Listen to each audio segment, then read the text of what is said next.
Hi, I'm Hi. Steve. This I'm is Dan. Thanks. Yeah. Still fun. Welcome to Facebook Live. You're probably asking yourself, what the hell are these guys doing on Ayzenberg when they're from Wirewax? That's right, we're from Wirewax. And we've been working with Ayzenberg on a tremendous project. Here's Shane to tell us some more. Berlin Station is one of the first original series created by EPIX. It's an espionage drama. The story follows a character named Daniel. He's a CIA operative who's sent to Berlin to uncover a mole that's been releasing leaks and classified information that's kept in the Berlin Station. EPIX has a massive promotional plan surrounding this. This is a major priority for the company. Like I said, it's the first time we've done anything like this. The reason we went for the 360 mobile responsive experience would be because we want to hit the biggest market possible that we can. And while we realized that we could do things with Oculus or another headset or something like that, we still think that the market for that is a little narrow, so we wanted to reach as many people as we can. At the center, trying to bring everyone together, both the show creators, the show team shooting in Berlin, and then also bring together Ayzenberg with Wirewax and also with Scopic. So bringing all of those together, I think has created something that's really unique, that's never been done before, and Ayzenberg was a key component in doing that. The fact that you can actually interact and explore more into that world and more into the story, that's what I think is going to really excite people. I love what you've done with your hair. That's great. Did you Stop it. Oh, hi. Thank you, Shane. Some great stuff there. A lot of information. Dan, I hope you don't mind me asking, but how did we get involved with this project? Well, it's really interesting you asked that on this day when we're talking about it. Berlinstation.com came about from really our history with Ayzenberg, the agency. So AList is obviously a part of Ayzenberg, and we started doing projects with those guys probably about a year or two ago. Mm-hmm. Initially with Microsoft, specifically on Sunset Overdrive. Love it. I know, it's good. And so that did really well, and just because it made use of every part of our technology, it started allowing people to interact within a game trailer. Steve, you might remember. I remember it well. And there was the ability to, find out about characters, storylines. And I think that whole concept of engaging an audience with storylines is what led the team at Ayzenberg to start thinking about ways in which they can make Berlin Station, which is obviously a very new concept, because, Steve, you might not know, I don't know. It's a new original commission for EPIX, the network. Yeah. Wow. So it's the first time they've ever done a production, and so they really wanted people to get involved in the storylines before it all went out. And so that was it. Really, was kind of just getting the ideas going from that point. So Wirewax is traditionally known for creating interactive videos, mainly with hotspot technology. Yes. So the things within video are made active, where audiences can lean forward and interact with those things, and the video will respond and do something. So this feels like a slight departure from that traditional technology offering. How so? Well, it's funny you should also ask that on the day when we're talking about it. So it's about 360. So I think both you and I have had concerns in the past about 360, which have been that 360 has actually been around for 30 or 40, maybe 340 years as a concept. Yeah. But what it's not really had is a use. You've got a lot of people sort of staring around at 360 video, but not actually doing anything with that. So this was an opportunity to do something, right? And we've been, I say we because we're the people who were doing the thinking at the time about whether we could make our interactivity.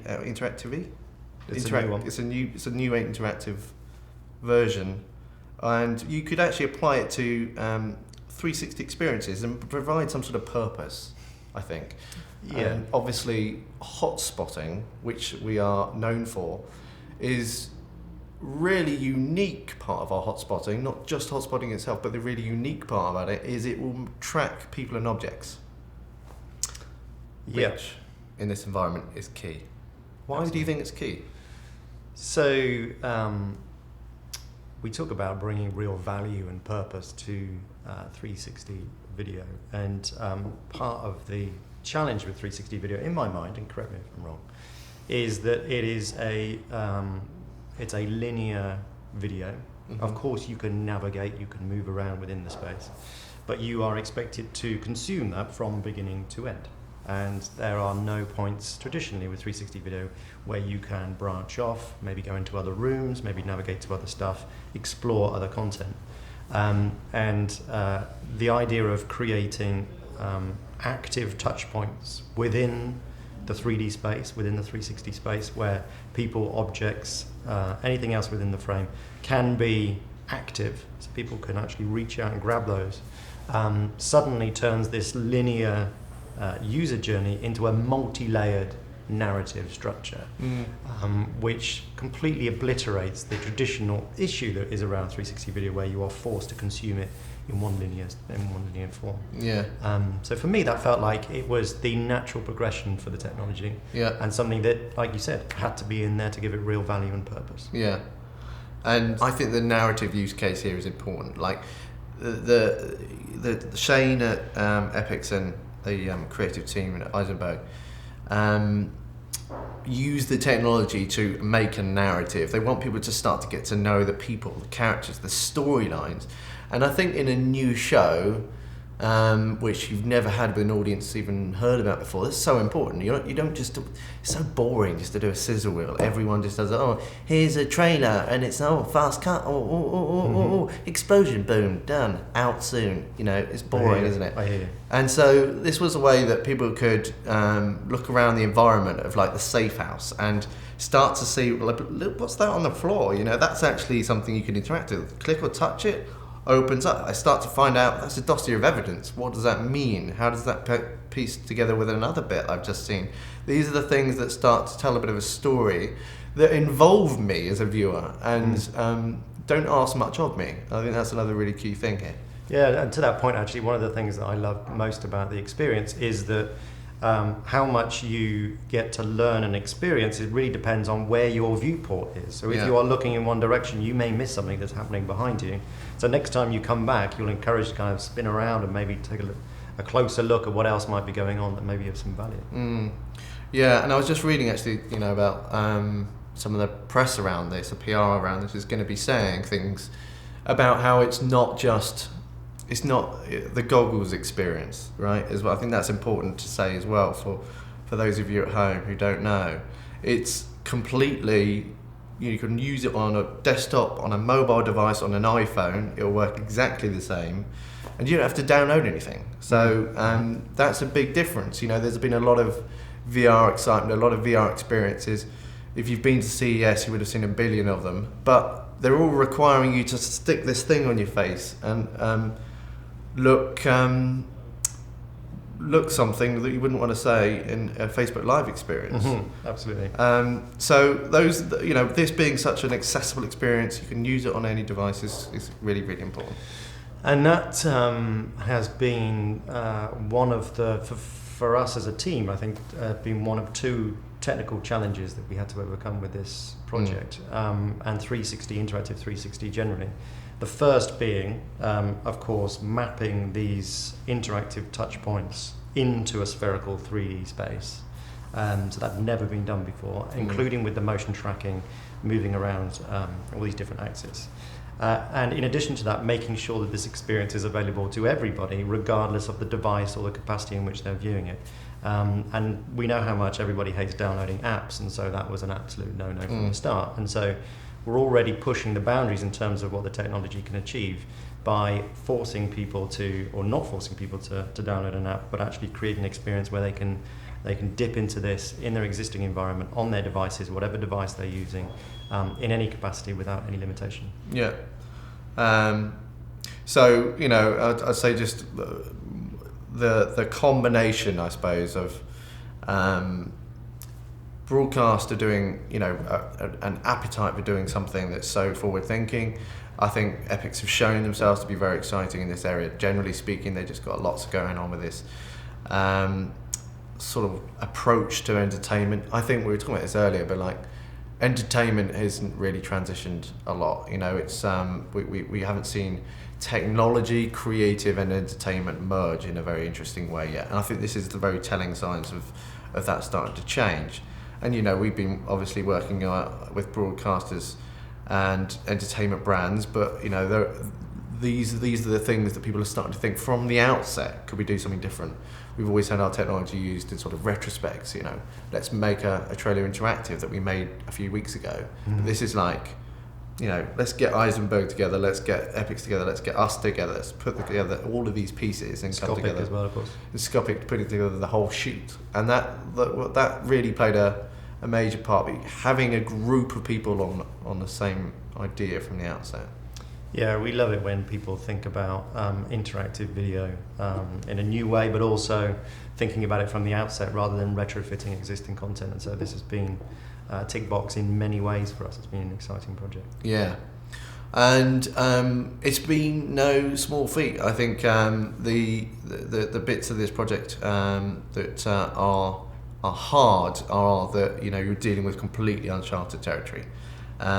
And so everything we're doing, I mean, today's a great example. We're here at Ayzenberg and we're going through the final stages, and there's so many different things we built for this experience, and so much of it is going to be enjoyed by you guys soon. But it's a massive undertaking, and you've got to have the right people. I'm going on about nothing now. We'll have to just we can cut all that crap. What should we go on to now?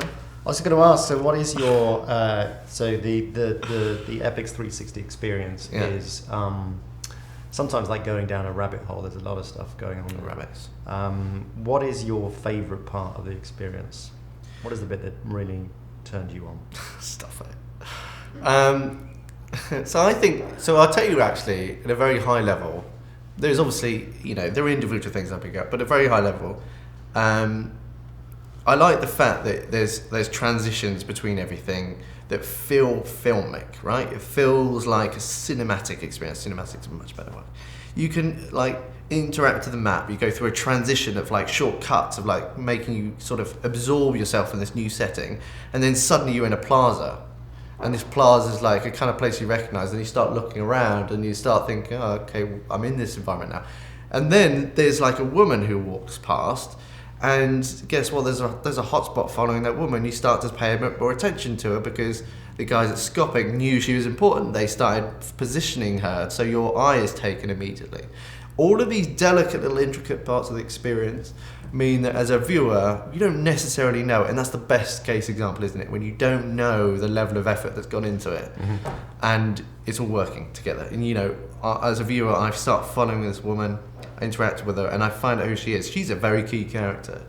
And so for the first episode, if you're going to go and watch Berlin Station, which I think you will, I think you'll see the moments you saw in the trailer, and you'll kind of remember, and you'll feel a bit familiar. And that's going to be a great thing. I don't think there's many trailers that could say that. I completely agree. And so this is an entirely new concept. It's never been done before. So hats off to the guys at EPIX for putting a lot of faith in us and the technology, and the guys at Ayzenberg as well.